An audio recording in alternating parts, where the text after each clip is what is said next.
curious, very curious. How did you both come to write the book together? Because having written a book with another person, I know how immensely challenging it is. And how did you synergize your respective fields of knowledge and interest to pull it off?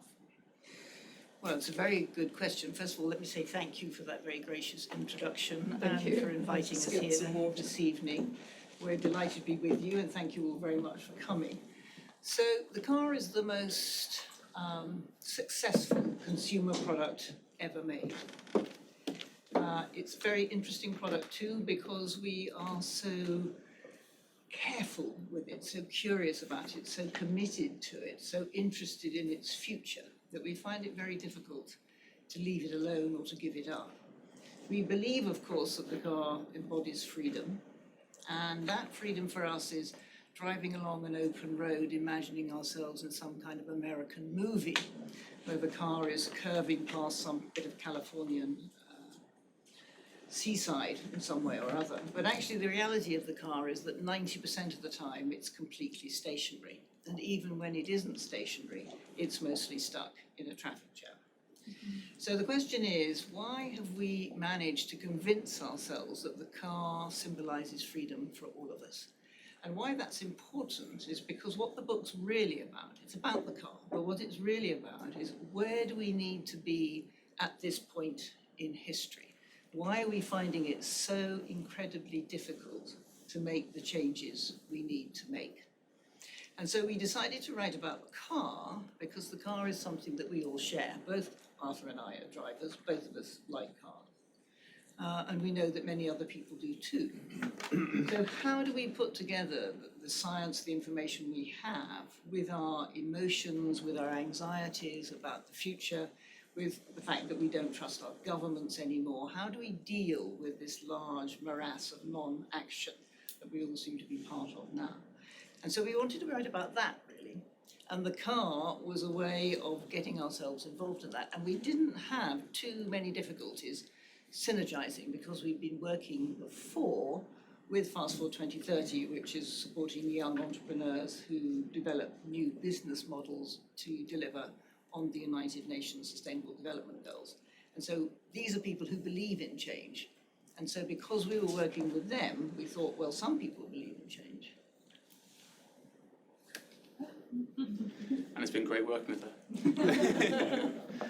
I mean, from my perspective, I kind of came from a perspective as an entrepreneur and kind of studying architecture, but not being an architect, and working through this lens. And so what Henrietta kind of brought was this much richer, deeper philosophical grounding for some of these really important conversations, but people like me have jumped to relatively technocratic solutions. And one of the arguments we make in the book is that's part of the reason that we see some of the breakdowns in society, why Reform UK announce we're going to reverse low traffic neighbourhoods, as though it's the kind of a big culture war around relatively prosaic interventions in our urban fabric. So what we are trying to do here is to step back from some of these technocratic discussions and provide that richer, deeper philosophical framework. What are the arguments?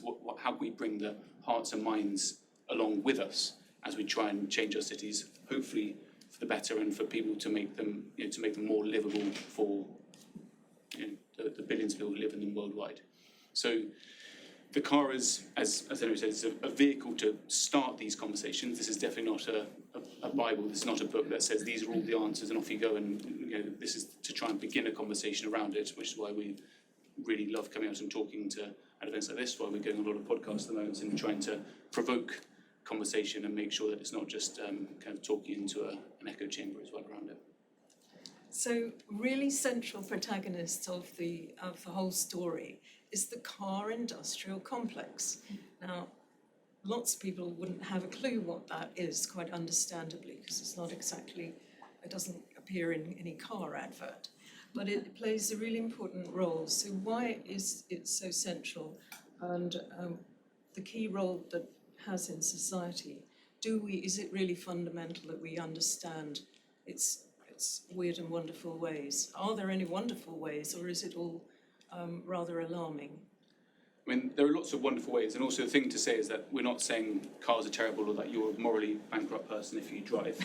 This is very focused on the role of the car in the city. Did some people actually have that misapprehension then, when you spoke to them? Did they? Yeah. No, I don't Slight We've had a couple of podcasts where they've Scepticism that you were. Well, the car is very, very contentious. Yeah. I think you have to recognise that when low emission zones are announced in London or in any other city, protests immediately spring up. And those protests are interesting because they're carrying banners saying, "Down with the WTO." You're thinking to yourself, down with the WTO? What's the World Trade Organization got to do with this low traffic neighbourhood, or indeed with low emissions? And what it has to do with those things is that the WTO is one of those many things that's come to symbolise the imposition of scientific evidence by the elite on people who believe that they are going to have to bear the brunt of the transitions that are going to be enforced on them. And nobody's asked them what they would like to do about it. And so it's a hugely contentious moment. So the car industrial complex is involved in maintaining the production of the car. And you might ask yourself, why do we need to have this car maintained, if you think about it? Because in 1900 there were about 8,000 cars in the United States. Today there are 290 million of them.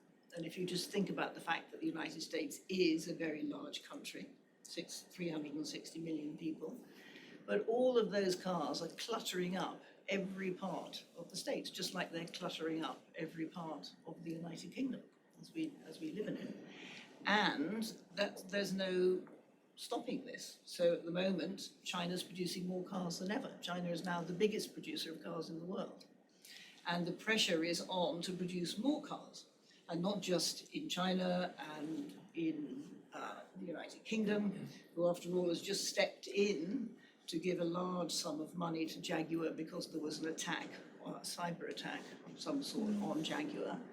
And the question is, you ask, why have they done that? That's a great deal of money going in one direction, but it's supporting the car industrial complex. It could have gone to refurbishing some of our schools, or supporting some of our healthcare workers, or any other number of things that you might have liked to have seen it doing.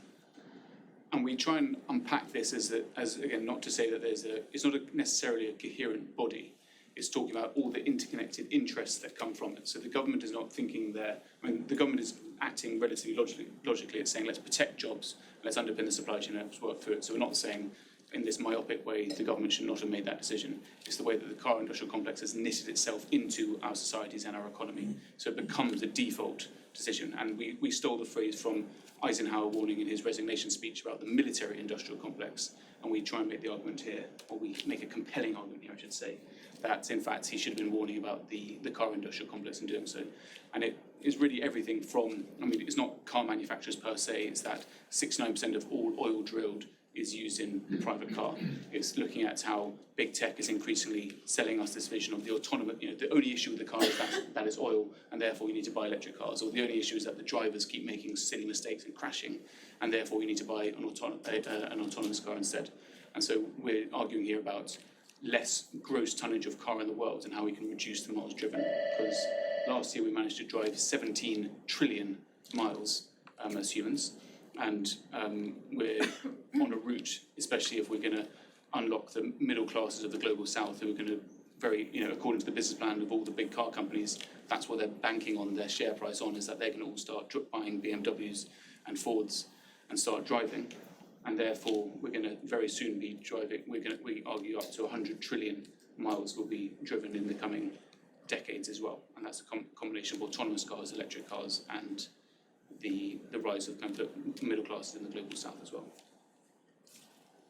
So one of the things I really admire about the book is the way the philosophical framework that you have applied to actually help us take off our blinkers of what you call a car blindness, to take a clearer and a deeper look at widening freedoms. And so freedom's obviously long-standing concept discussed by philosophers over the centuries. And Henrietta, how did the two of you work out that the interplay of that with regard to all this immense content and beautifully empirically researched areas that you've delved into. I think it's clearly been a huge benefit to, because a lot of books on urban planning are in themselves quite sprawling and don't quite make it to the end, effectively. If I could say that. Maybe no names. Well, I can't make any comment about other books, but but what I can say is that the notion of freedom is an important one, because we defend our freedoms strongly. And what we say in the book is that you can have two different kinds of sense of freedom from Isaiah Berlin, either a positive sense of freedom or a negative sense of freedom. And the negative sense of freedom is really about people stopping you from doing the things you want to do. The positive is more about how can you live the best possible life that you can live. After all, life is short. And you would also like your children to live a better life even than the one you have led yourself. So we focus then on why are we so interested in stopping the actions that are designed to reduce the car's impact on our cities, on our health, and so on. And we came up with the idea that, in a way, we have not adjusted our sense of freedom in the 21st century. So the kind of freedom we think about is very much a 20th century freedom. It's have what you want, do what you want, go where you want, consume anything you like. Whereas the freedom of the 21st century probably needs to be more capacious than that. It probably needs to start from things like, for example, let's not have any more black carbon in the bodies of unborn fetuses in the United Kingdom. Let's not be spending £27 billion a year on dealing with the impact of air pollution on people's health and their productivity in the workplace. Let's think about expanding our notions of freedom, thinking about what is a new kind of freedom that we need for the 21st century. Let's not imagine, for example, that we can go on making green cars with the kind of lithium batteries they have in them without considering our impact on the Atacama Desert in Chile and the people who live there. We cannot, in other words, go green ourselves at the expense of others and their livelihood and their way of well-being. So thinking about those kinds of things opens up, of course, the discussion to new kinds of freedoms and how we might craft them together, because that's what we have to do. It's not about somebody else saying to you, okay, there are these new freedoms, so here are your freedoms, you just get on with them, right? Because, of course, these are not freedoms. And in order to do this, we have to get together and we have to start thinking about some of these problems in quite a new way. And that's how we began. The car as a symbol of status and nomadic adventurous independence. If you can conjure up, get your kicks on Route 66, you know, that's all about hope, spirit of adventure, progress. But if you think about the M25, the orbital road that was opened by Margaret Thatcher in '86, that was actually designed for 100,000 vehicles per day, and today, very high air pollution, 200,000 vehicles use it per day. So it's hardly surprising this song that conjures up, comes to mind is The Road to Hell. That is a song. Or Fat Cats with a Death Wish on the M25. So that huge, amazing balloon dream of domestic, suburban bliss and spirit of adventure, it really, really is coming down to earth in a big way with all your focus on meeting the SDGs. So if we couldn't turn Arthur to, we can either dwell more on this sort of the way in which car adverts still obviously sell this hugely romantic and adventurous fantasy, or we can move on to perhaps looking at more car light urban planning. And I think that's obviously where the autonomous vehicles and the electric vehicles piece comes in. But I want to talk about that a little bit later. But there's something that really opened your eyes when it comes to the pervasiveness of car advertising and car imagery generally, and how it's sort of keeping people beguiled. Yeah, so I think the big thing around this is around giving people a good, safe, reliable, affordable alternative to car travel, because it's not that everyone's going around thinking, I bought that and that looks great, and I'm just not thinking logically and there's a great alternative. It's usually that we're not being provided with a genuine alternative to it, and also that we're not calculating what we argue is the true cost of cars in terms of both financial costs, that you'll underestimate the cost of driving by around 50%, but also then all the other knock-on effects which we go into detail on the book.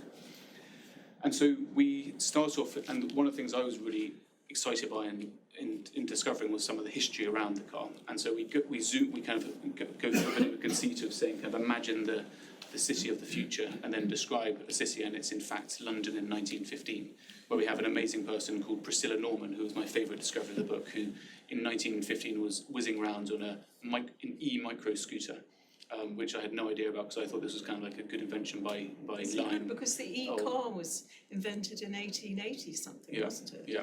Not only the e-scooter. Exactly. Who would have known? So we had the electric, the London Electric Taxi Company. We had the electric bike invented in 1897. We had the e-scooter, and so we had a plethora of different ways of getting around the city way back when. And I'd definitely grown up thinking that you kind of had, horses, walking in horses, and it was kind of rubbish. Horses kind of die at inconvenient times and poo everywhere. And then Henry Ford came along, invented the motor car, scaled up production, and everything was awesome, and everything kind of started going really well after that. And the reality we found out was very different from that. And the story of kind of the geniuses behind the car, from Ford to Musk and beyond, are also myths that kind of tie into this car industrial complex and the storytelling around it. And so what we're really, I guess, when we look at some of the piece there in terms of the freedoms that are being given, is saying, can you have a genuinely good alternative, and also that when we argue that people don't like it, then when you do go to and spend time with, we went on Texas radio the other day, and we're going to Dubai for a talk on in 10 days' time. So we're trying to bring the conversation to places where you may typically think of them as very car-centric urban design. And when you talk to people there, so there's a Pew study talking about what would you be willing, in surveying Americans, what would you be willing to give up if you were to live in a walkable neighbourhood. So it's not saying give up your car, it's just giving you the option of walking. And 88% of the survey respondents said that they'd be willing to have a no or a very small backyard in as a trade-off for being able to live in a walkable neighbourhood. Now that may not seem that shocking to people here, but in terms of the myth that we're told that, when I was in the US doing the book tour last week, and everyone more or less I spoke to was saying Americans will never give up cars. But they have said multiple times in surveys that they'll be open to it if they were given alternative options. And so what we're really arguing for is trying to give those freedoms and saying, can you have another choice other than the obligation of it? So it's trying to move from an option to do it rather than car dependency and being trapped by it.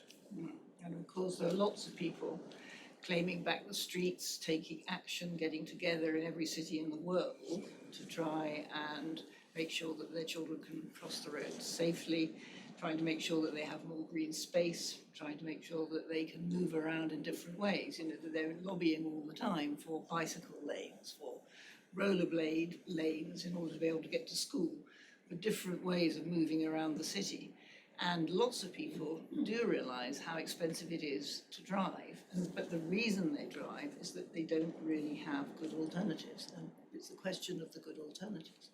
But when you think about the question of good alternatives, it is worth bearing in mind that the car itself, and that indeed the car industrial complex, has blinded us a little bit to the kind of inconveniences of the car and some of its problems. So, for example, about 40,000 people are killed a year in the United States, but about 150,000 in India by a motor vehicle. And since the car was invented at the time that Lucy's just been talking about, it's killed between 60 and 80 million people, which is more than the combined death toll from the First World War and the Second World War combined.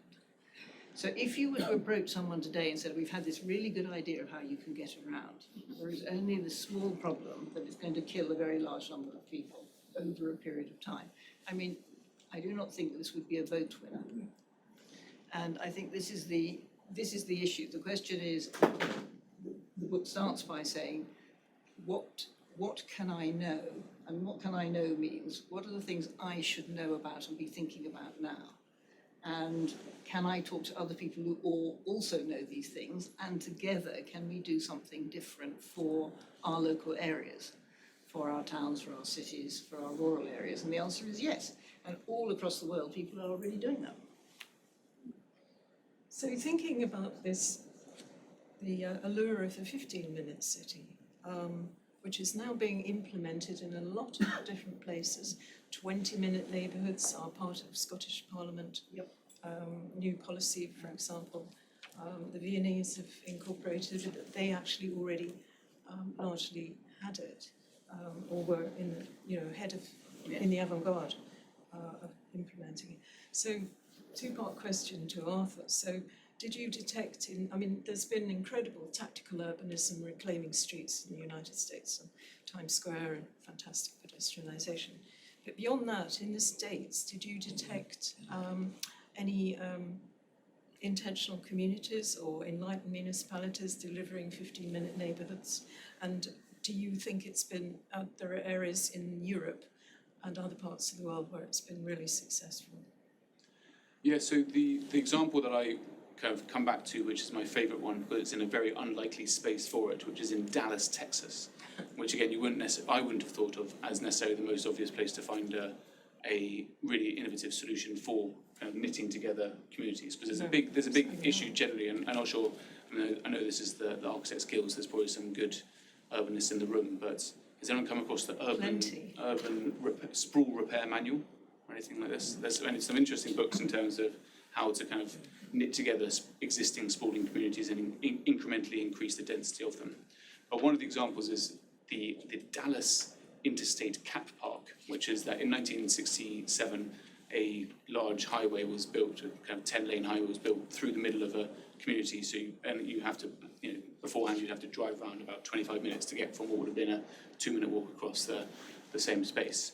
And what they've done there is they've built what's called a cat park, so essentially a very, imagine an extruded bridge going along the highway, and then created a communal space on top of it, and also paid for it in part by selling off concessions, so kind of like places for coffee shops and gyms and that kind of stuff on the newly found real estate of it, and knitting together these communities that have been torn apart about 70 years ago from that. So it's kind of thing which is relatively, this is a significant intervention. It's in the hundreds of millions of dollars, but in a part of the world where I certainly would never have typically thought of it as doing some pretty interesting and innovative things in terms of urban design and urban planning.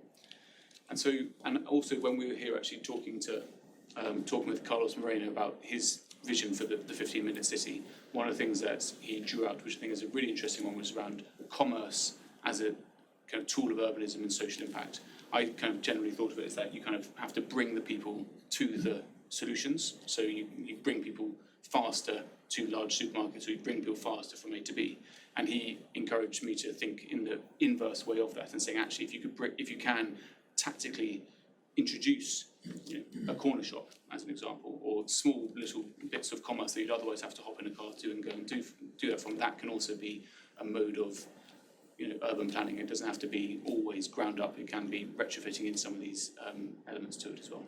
I don't know if we go through about 150 different examples of that happen. We've got something called the crib sheet of solutions, which we go through a lot of these different approaches of it as well. So you fantastically, you referenced the Cheng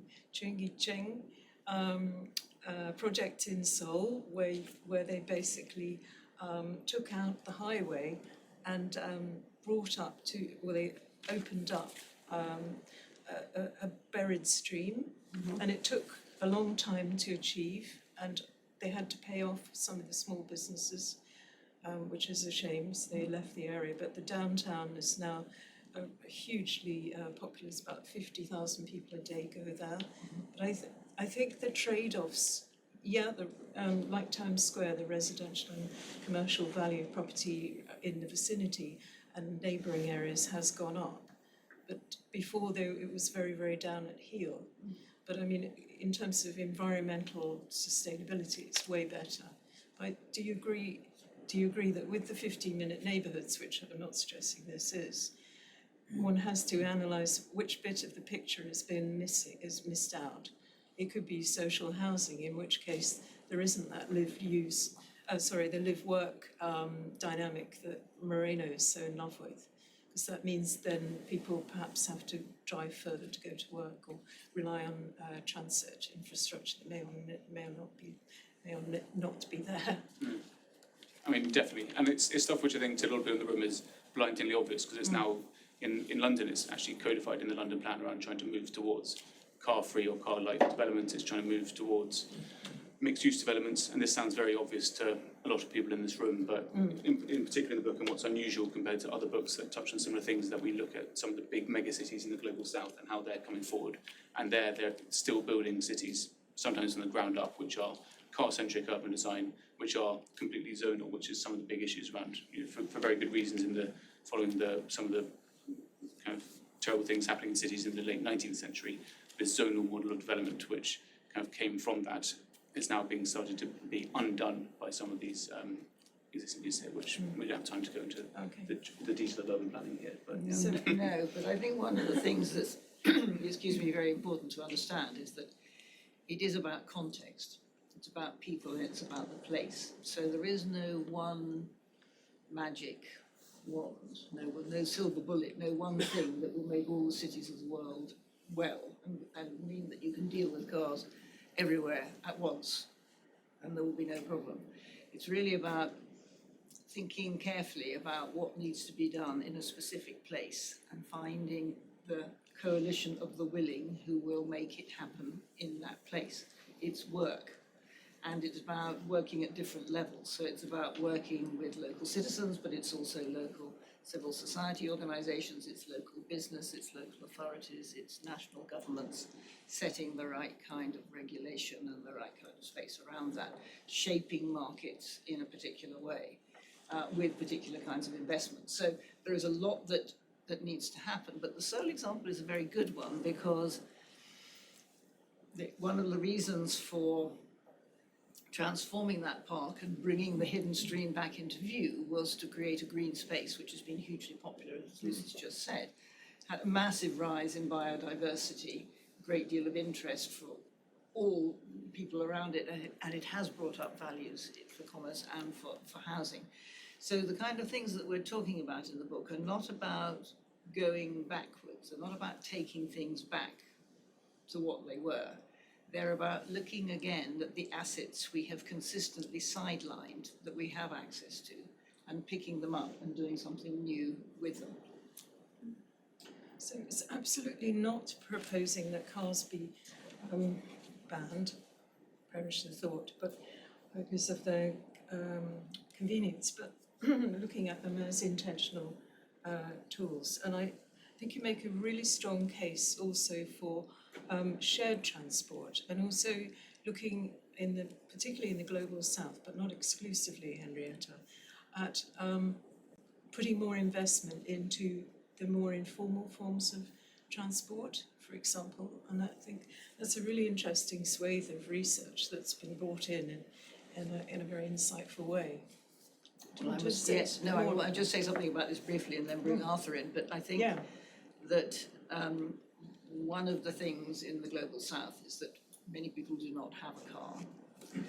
The infrastructure is not there. Most of the global cities of the south that I go to have spectacular traffic jams. They have very poor infrastructure, but one of the things they do have is a lot of what we would call informal systems of mobility.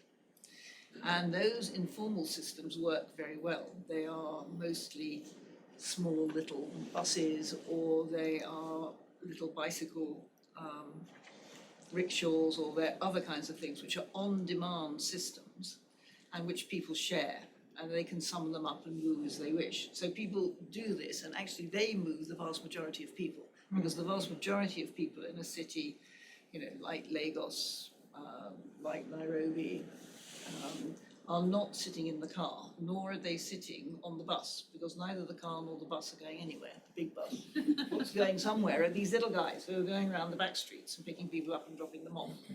And so there's been a much more interest in how to invest in those kinds of systems and using ways of actually making those systems visible to people. putting them onto digital platforms, trying to get them to bring people together to raise the, the wages and the living standards of people who are working in those systems. And those things are effective, rather than building another 10-lane highway.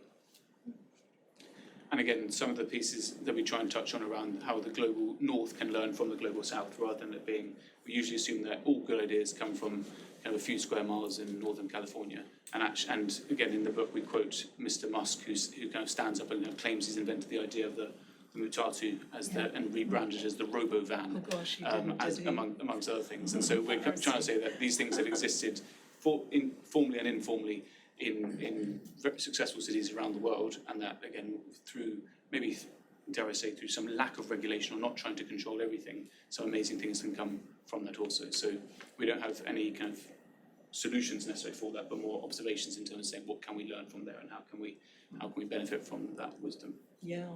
So again, one of the most gripping parts of the book for me personally, and it's an area where I really needed to uplift my level of knowledge, is around electric cars and autonomous vehicles, and what they represent and what potential there is for them in the future as part of the modal shift that you're looking for. And also, this is an area, Arthur, where you really, really are exploding the myth that electric cars represent a green solution, and we can go on to talk about this a bit further. But I know, you both in New York, really, people still under the impression that they can buy an electric vehicle and everything is okay, and are they really under the impression that they are genuinely green solutions? What are the issues here, and how do you unpack all of this after your most recent trip? Well, at New York Climate Week, which I've just come back from, I would go to quite a lot of or talk at a few mobility conferences or mobility events claiming to be sustainable mobility, and it was essentially kind of the lobbying group of various electric car manufacturers, but very sincerely. It wasn't like I'm saying it was like kind of evil people. They were just like really sincere people being like, yes, we're solving this, and I was trying to say something slightly different, which is that you're still a car. And so even if you have incrementally less emissions, you typically pay back an electric car's carbon after you've driven 10 to 20,000 miles. And so after that period of time, it is, from a carbon perspective, better. But there's a whole bunch of other stuff, which we can come and talk about a bit, that still has a negative impact on that. And so we're borrowing heavily on the research of Peter Norton, who has introduced some really interesting ideas here around how the car industrial complex has reinvented itself and sold a vision of the future, roughly, almost quite neatly, every 25 years to us, in terms of, okay, we get it, cars are too dirty, we get it, cars are too dangerous, we get it, cars are too congested, all the rest of it, and then selling a future which is helpfully between 1 and 10 years away and just needs a few billion or trillion of government investment to get there, and then in doing so we will then get there. So I don't know if anyone's seen the cartoon Futurama, but the phrase came from the 1939 general exhibition of the New York World Fair, where General Motors had a very very good exhibit. It was good not because it was kind of a beautiful thing, but because it was incredibly accurate in terms of predicting how our cities would look in the coming decades. And if you look at a lot of our cities around the world, in the book we compare Futurama to Dubai, and it's very difficult to tell the difference between the two. How this model of American car-centric urbanism was very neatly and efficiently exported to cities around the world as a way to be able to prop up a number of the car companies and that huge export industry as well within that.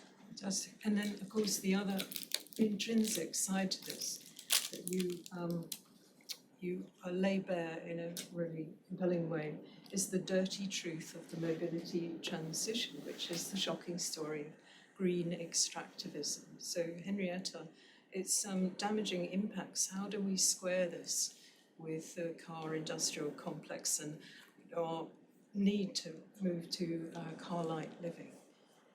Well, it's an interesting question, because it raises a very difficult question for all of us, which is how much responsibility do we have for other people? So we're used to thinking about the responsibility we have for our family, for our neighbours, for our colleagues, for people that we interact with on a daily basis.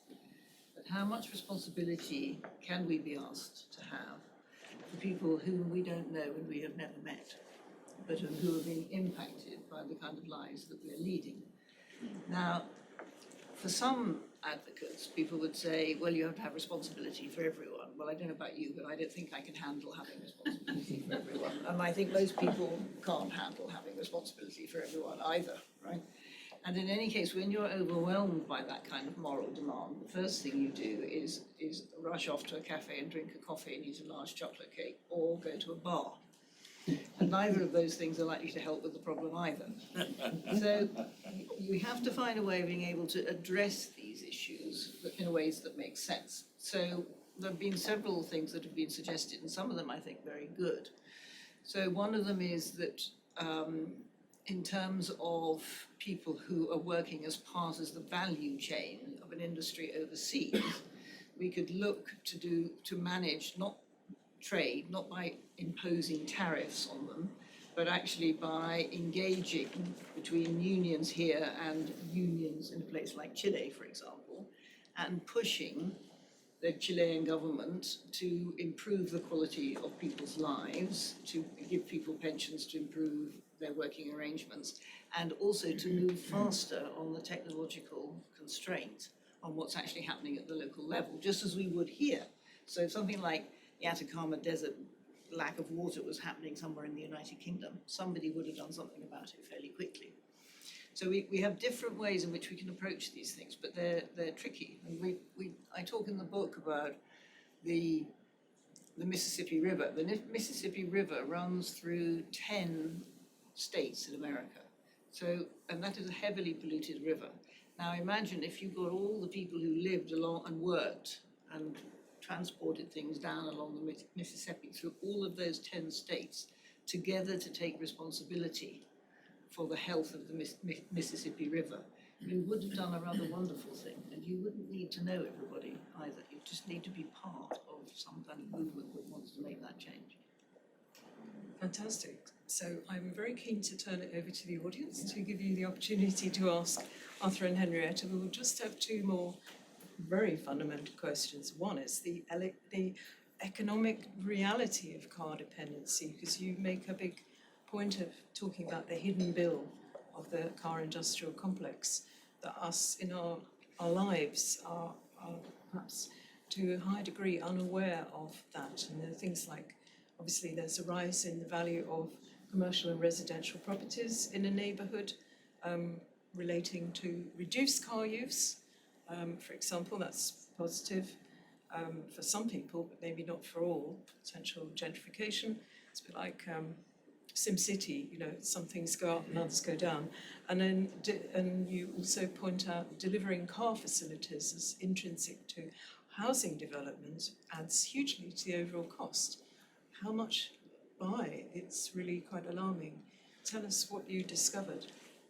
So the argument we make in the book is around saying that becoming a driver, so people don't just buy a car and then walk away and then kind of sell it the next day. Typically people are choosing to become a driver over a period of time and build lock-in lifestyles that are built around that. So my sister, for example, has just moved from inner London to kind of rural countryside, and in doing so she's moved from being a one-car household where she would use the car probably roughly once or twice a week to one where she needs two cars, her and her partner, and they need to drive several times every day. So that's what we mean by kind of locking in car dependency, because she's moved in terms of the location. And then with that, in that decision, we argue that it's one of the, if not the most expensive decision you'll make over your lifetime. Mainly, for those who are interested, you can work out your own costs on page 27. But it's so expensive mainly because over time cars typically depreciate, as we well know, and most other assets that you can buy with cars, with the same money, may stay stable, may depreciate a bit, but may even appreciate. So we're kind of saying that you're buying an asset which is guaranteed to depreciate to almost zero in the process. And the numbers can get quite shocking in terms of the percentage of income from it after housing, in terms of kind of day-to-day expense. Transport is typically the largest cost within that too, and combined housing and transport puts quite a lot of people in the UK into equivalent of housing poverty as well, as it's typically measured by a percentage of income also within that too. Is that Yes, to build on that and Well, their no, I think we should open it up. Yeah, yeah, But just to yeah. finally to say that on that point that we've designed many of our cities to have more space for cars than for humans.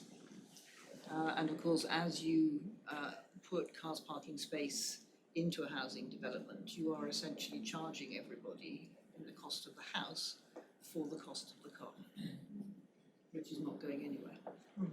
Definitely. So just one more before we open it up. It's fundamental to the IGP, which is you rightly set great store by citizen science and public debate and citizens having a bigger, deeper, genuine role in these decision-making processes. So what agency can we have as citizens in terms of strengthening our hands in the process? You want to foster greater amount of debate. We have podcasts and op-eds galore for this book, and I think that's going to go on for a very long time now. Also, given the sheer scale of the challenge, are we looking towards a sequel?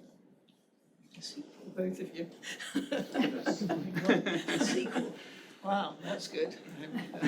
Television rights, Arthur. Movie writer. So are we going to have, are you going to foster citizen assemblies on this topic through IGP? Oh yes, I think Or absolutely. through indeed Transport for London? Yes, I think, and Transport London's already getting involved in this kind of citizen They are indeed, debate. aren't they? And they're tying together walking and public transport in a new report, aren't they, as well? Yeah. That's right. And they're providing a particularly interesting verge, to me at least, near Denmark Hill, which has now gone green, where people are growing their own wine. So there are all kinds of possibilities if you give up your car. That's fantastic. So let's open it up for questions. Shall we take two at a time? So we've got Paul and Jerry. You got there first. So Paul. The government is planning a number of new towns. I think 2 have been announced on the edge of London. What advice would you give them? And Jerry. Yeah, actually not dissimilar, but Okay. we do a lot of housing developments. Yep. When we do them, there are literally rules about how many cars we allocate to each house. And so, and you might say the answer's in the book, but if it's about a toxic relationship, I'm quite interested to know whether it's possible to define what a healthy relationship with a car would be. You might say that's different for every different type of geography, but I've been, is there a kind of correct answer to that we could start pushing back on highways authorities with, essentially?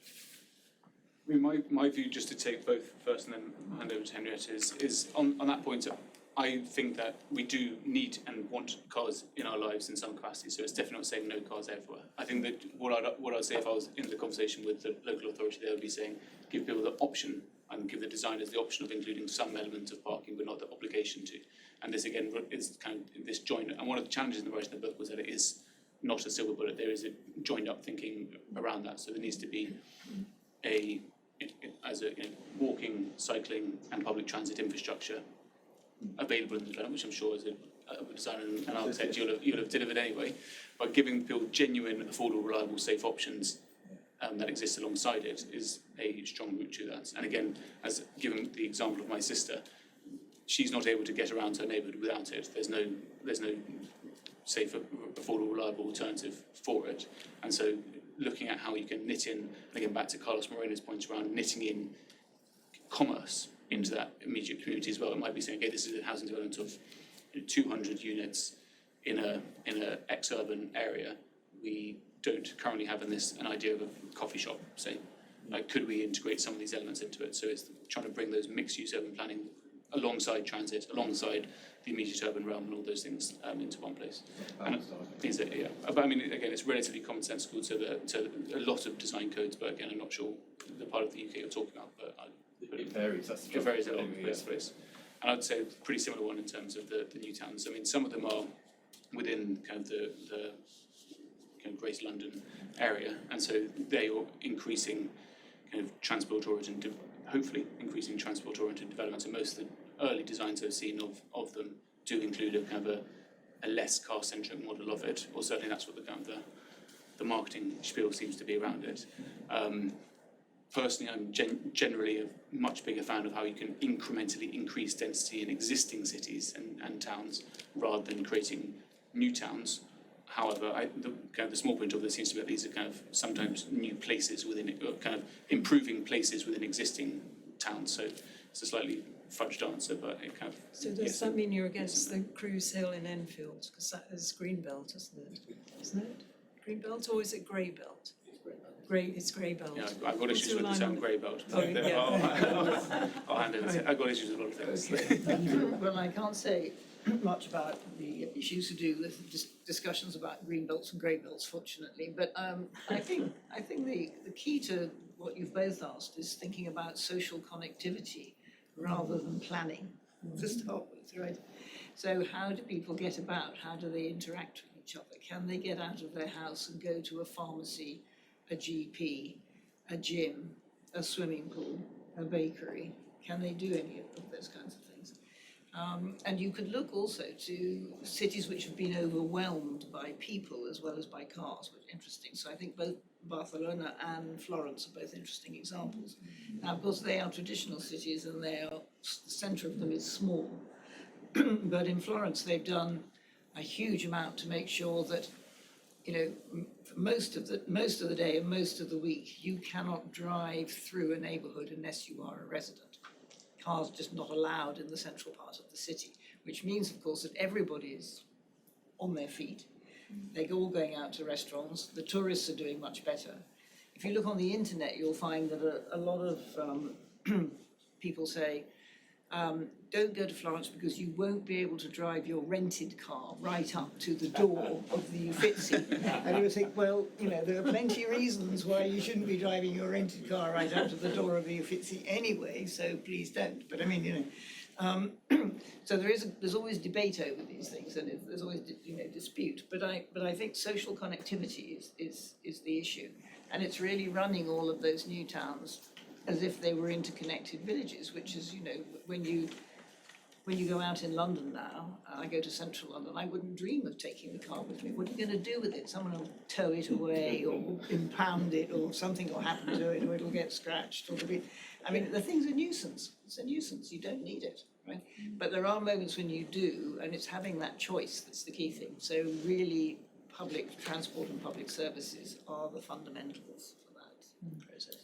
And just to pick up on that, so I thought we spoke in the book to the Directors of Development and Transport at Milton Keynes, one of the original new towns, let's say. And it's well, what I hope in terms of talking to people who are now planning these is that they talk to those people, because one of the things they're really struggling with is how do you create the density to be able to do things like run a vaguely profitable bus service. So they've invented something called MK Connect, which is essentially kind of a form of heavily subsidised Uber, or kind of somewhere between a Mutatu and an Uber, I guess. So it's kind of mobility on demand. You can hail it. It still does need subsidising because you can get kind of more or less anywhere in the city for a few pounds, but it works out as significantly less expensive. You know, it's currently being scaled up, the trial at the moment, but it works out as significantly less expensive than running a equivalent of a London bus service, and that's driven by the lack of density. So there's kind of two sides of that. Why we spoke to the development team as well is that they're at the same time looking to do infill to increase the density of the place at the same time. So it's this attempts at joined up thinking and with the kind of the person at the centre of it. So I've got I don't think quite so positively about the car as you do. I'm not suggesting you thinking positively about it, but you said it's the most successful consumer product. Well, I would argue it's probably the most successful scam ever carried out and continues to be carried out. Electric cars are just like putting a filter on a cigarette, really. And the reasons behind that are the costs, they're depreciative. They introduced a subscription model, so you and I can spend £150 a month but afford a £50,000 car. We're paying tax, insurance, our wider taxes are paying for the road network and all this tarmac everywhere. But then, of course, there's also the sort of direct impact of manufacturing. I mean, it's quite well documented that General Motors bought up the trolley buses in American cities to run them into the ground to then sell more cars. And then obviously once you've got more cars and governments are behind that freedom, there's no investment in public transport. So your system moves to the country, but there is no public transport there. Yep. Whereas there might have been otherwise. Exactly. But then there's also the cost of fuel. And this is probably the biggest issue that I have, is that a motor car is, I think it's something like 40% of the energy is wasted in friction and heat and noise. So 70% of it gets to the wheels. When you factor in that a car weighs anything between 1 and 2 tons and a person weighs 100 kilos, say, you're using kind of like almost less than 2% of that fuel to move the person. And so when you think over the lifetime, Listen, you're hitting all the talking points. I'm with you. right? I'm just wondering if you. I suppose. Sorry, I kind of. Ben is a fantastic founder of the Bloomsbury Superblock, which hasn't come into existence yet. But can you just Not yet. imagine if it So had? sorry, I should get to the question. Yeah, I don't know what the please. question. The question is, if you touched on this in the book, I presume you have. Yeah. Do you have anything kind of to say on that? Or would you I like mean, to- here. I mean, I can completely agree with all of that. And what we skim turn it around? we skim through quite a lot of that stuff in terms of it, and we kind of reference quite a lot of it because a lot of it's out there already. And I guess our kind of core insight is around saying cars and rather than cars only. Again, which I think to you and I think a lot of people in this room is blindingly obvious, but why we're trying to bring the book to places where that message is a confusing or even shocking one is kind of such a big agenda for us. So this is kind of collating and again giving that rich philosophical underpinning to some of those arguments which are kind of are more technical but no less true. Yeah. Okay. So, in a nutshell, how do you counter the huge money-making machine that is the fossil fuel business and the car manufacturing business and infrastructure, and how can you change that? How can you steer that oil tanker Well, around? there are a number of things we could say about that, but the first thing is that what's important is working out how to do it where you're located, right? So and that means getting together with other people. So there are places where people are precisely trying to do that, even in Dallas, for example. And Dallas has already been forced into providing subsidised transport for elderly children, the disabled and so on, from where they are to the nearest public transit point, so that they can actually get around, right? So already you have lobbying organisations which are working with local city authorities or local governments to do that. Now, the main thing for the national government is we need to keep pushing at our own national governments.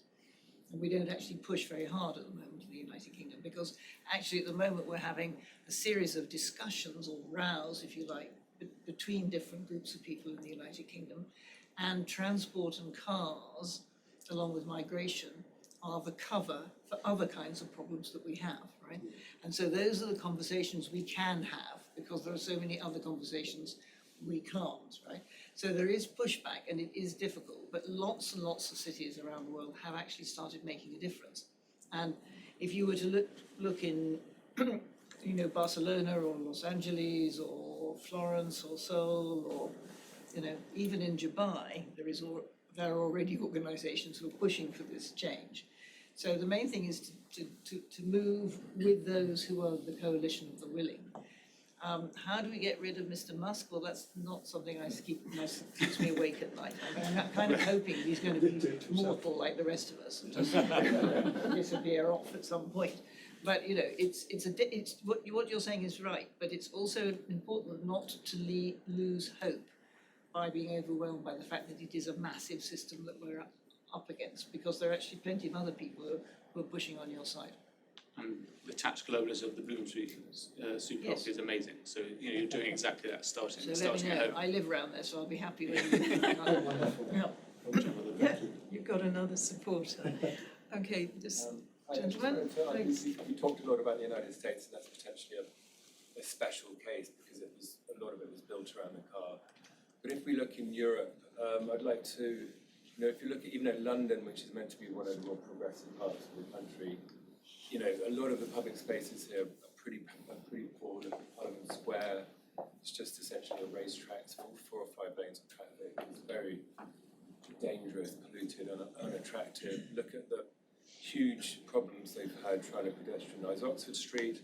You're constantly getting businesses saying, oh, if you pedestrianise areas, our shops or whatever will lose custom, even though a lot of people would presumably be very much attracted to go to somewhere where you could kind of sit and have a coffee without being kind of gassed or have your kids run over.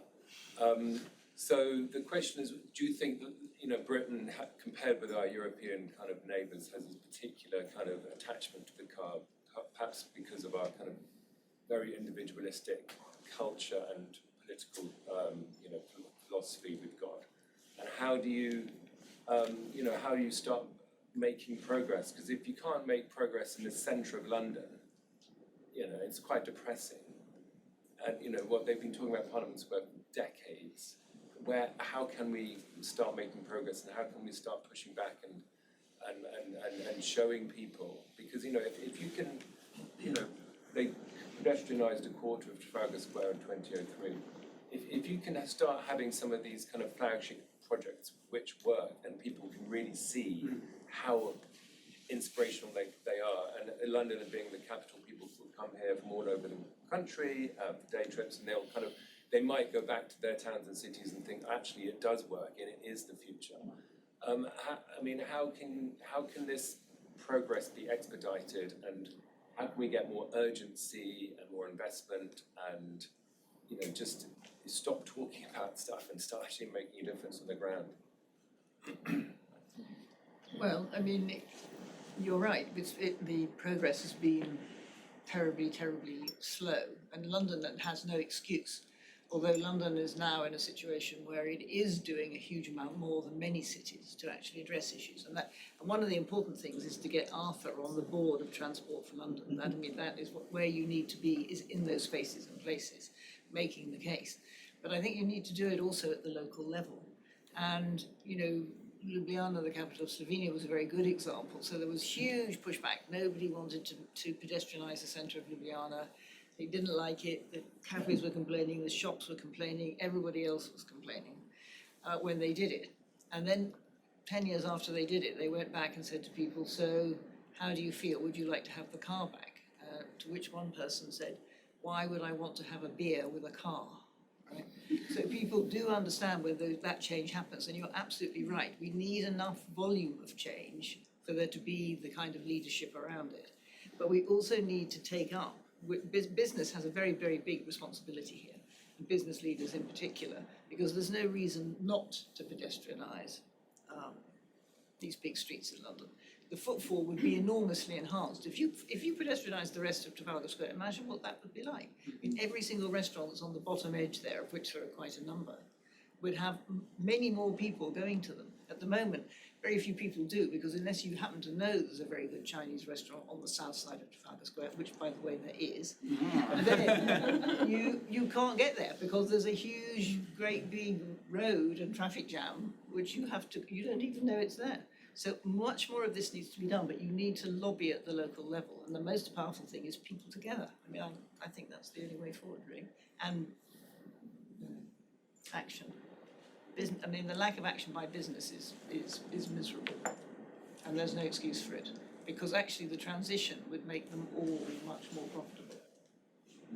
And it's getting that story across, and the more we divide ourselves and keep talking about the fact that the green transition is bad for us all, that's the problem. It's really about the cultural story we're telling ourselves. We need a series of different stories. So just last weekend there were parliamentary elections in Czechia. So I don't know whether you know it or not, but I was surprised that one of the parties there, called Motorists for Themselves, the abbreviation is auto. I don't know how don't ask me how they make it, but they made it into the parliament, being like their flag is motorists for themselves. very, very hilarious name. But it seems like the issue, and you already mentioned reform and LTNs, and I think Conservatives also used this card as well already at some point. So it seems like an issue is getting more and more politicized, and it seems to me that at this moment you published a very political book. To which extent would you agree with that? And then maybe also just maybe would you try to emphasize then how can we so should we then also create a pedestrian party, or like to which extent should we then go to create a counter movement or our own movement to oppose what's happening, even it's happening not even but in this country as well and places like Czechia? I mean, there's the big piece around the kind of very, I guess, simple kind of negotiation and compassionate things about like the people who are in the motorists themselves. They may sound pretty intense slogan, but they're telling themselves a different story about what freedom looks like, what their city should look like, and what a good life looks like. And so I think there's probably a part in terms of saying like they're not, I guess I should not be othering them and saying they're, again, morally bad or bankrupt. They're telling themselves a story of how they see freedom. There's probably if I was to sit down with the people from there, they would probably have a very compelling and strong argument about what they thought the good life was. And so, and again, interesting you mentioned the Conservatives. I mean, Rishi Sunak's government was very anti-LTNs, low traffic neighbourhoods, and until they did a survey and found out that actually most people who live in LTNs were really quite positive about them and it gave quite good feedback, and then they had to kind of like quite quietly kind of withdraw that anti-LTN sentiment. And so trying to find the commonalities within it, and one of the interesting, if we look at the myopic urban form of what an LTN is, it's essentially kind of less through traffic and fewer entry points into neighbourhoods. And I heard it said amusingly the other day that the cul-de-sac, which is essentially a kind of similar kind of thing, is a right-wing version of an LTN, and that this idea that kind of like a kind of a small C conservative form of development, which you might think is kind of Mr. Dursley on Privet Drive, kind of hanging out on, versus the LTN where you have something like progressive kind of wokerati up to their tricks. And again, this idea that's like actually we've got a very, very, very similar urban form. There may be some slightly tweaks in terms of how they're built and how they're implemented. And what we again argue in this book and in general is saying that, and why we wrote the book is around with LTN, one of the big reasons that it felt imposed upon a population, and it happened to a community who were already living what they thought was their good life, rather than a cul-de-sac. People have proactively chosen to say, I may want to still drive a car, but I select a neighbourhood where there's less few traffic because I want little Jimmy to be able to run around and play football on the street, whatever it happens to be. And so there's a whole, I guess, piece that Henrietta can unpack more eloquently than I can, but I'll be starting with kind of finding similarities, not difference, and also kind of trying to understand their story, because theirs is probably a pretty compelling one about why they're so pro-motorists themselves. It's got a niche argument, but good to have them represented in Parliament. Yeah. I mean, I think that it is about getting people together to make change. We're not going to make any progress by driving more division. But then on the other hand, we are living in times where it's convenient to use certain kinds of scapegoats to drive political argument. And Rishi Sunak did that, right? He said, accusing the other parties in the involved in the government at the time of having a war on motorists, right? And this is the kind of language, it's very militaristic. It really raises people's temperature, and it's very easy for people then to start saying, I'm not being taken into account. But I think it's really focusing on what happens at the local level and working it out there that makes the difference. And where we have had success around the globe, all of us, is in getting together to make a change, and that really works. Now, of course, people can say, oh well, but it's all about planning regulations. Well, planning regulations can be changed, and planning regulations are surprisingly easily changed if you have the support from a set of local councillors or the support from an MP who knows that you want to change those regulations. So these forms of political action need to be taken, but we're a bit stuck around politics at the moment, and of course that's one reason why we wrote the book. Superb. Now, can you top that with two critical, essential takeaways? Or have we said it? I think we've have done we it. said it all?